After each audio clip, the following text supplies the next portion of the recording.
Ask and it shall be given you. Seek and ye shall find. Knock and it shall be opened unto you. For everyone that asketh receiveth, and he that seeketh findeth, and to him that knocketh it shall be opened.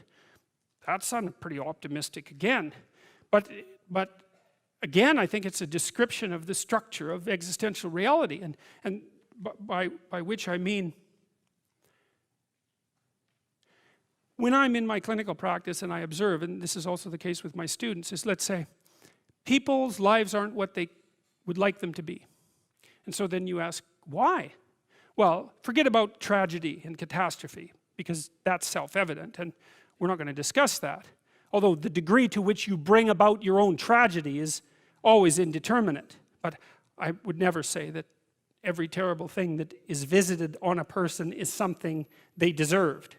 I think that that's a very dangerous presupposition, especially because everyone gets sick and everyone dies.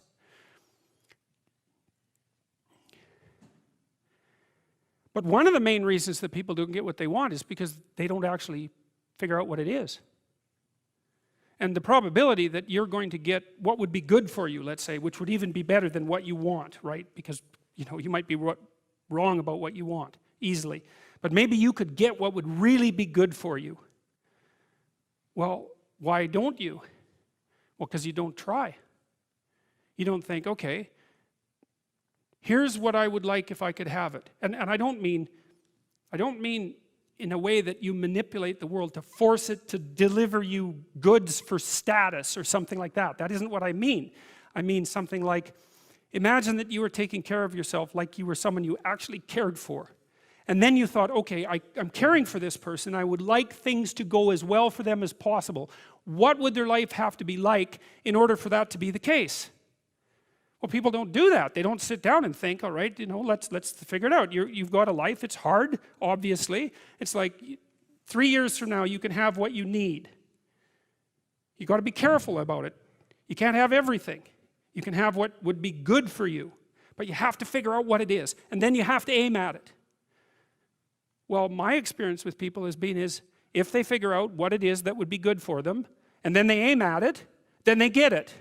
And it's strange because they don't it's a strange thing. It's not quite that simple because, you know, you may formulate an idea about what would be good for you, and then you take 10 steps towards that, and you find out that your formulation was a bit off, and so you have to reformulate your goal. You know, so you're kind of going like this as you move towards the goal.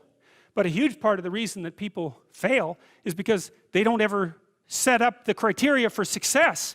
And so, since success is a very narrow line and very unlikely, the probability that you're going to stumble on it randomly is 0. And so there's a proposition here, and the proposition is, if you actually want something, you can have it.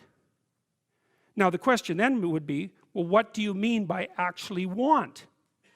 And the answer is that you reorient your life in every possible way to make the probability that that will occur as certain as possible. And that's a sacrificial idea, right? It's like, you don't get everything. Obviously. But maybe you can have what you need. And maybe all you have to do to get it is ask. But the asking isn't a whim or today's wish. It's like, you have to be deadly serious about it. You have to think, okay, like, I'm taking stock of myself.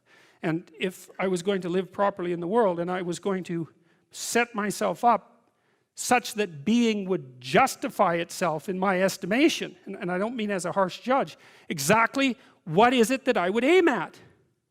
Well, one of the things I've found is that in test of this theory, let's say, you could try this. This is a form of prayer, knocking. Sit on your bed one day and ask yourself, what remarkably stupid things am I doing on a regular basis to absolutely screw up my life? And if you actually ask that question, but you have to want to know the answer, right? Because that's actually what asking the question means. It doesn't mean just mouthing the words. It means you have to decide that you want to know. You'll figure that's out so fast it'll make your hair curl. It's as if Jung thought about this. He thought that people had 2 poles of consciousness, and one was the individual consciousness that we each identify with, and the other was something he called the self, and the self is the You might think about it as the divine within. That's close enough approximation. It's the universal part of your consciousness. It's your conscience. That's another way of thinking about it.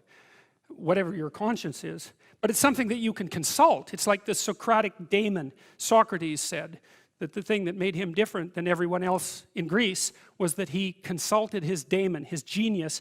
He asked himself how it was that he should conduct himself in the world, and then he did that, whatever it was.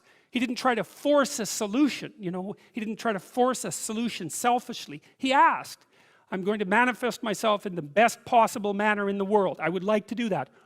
What would that be? Well, you're perfectly capable of thinking. God only knows how. You're perfectly capable of immense feats of imagination and dream and fantasy. God only knows how you do all of that. What would happen if you consulted yourself about the best possible outcome for you? You might get an answer. Well, that's what this proposition is.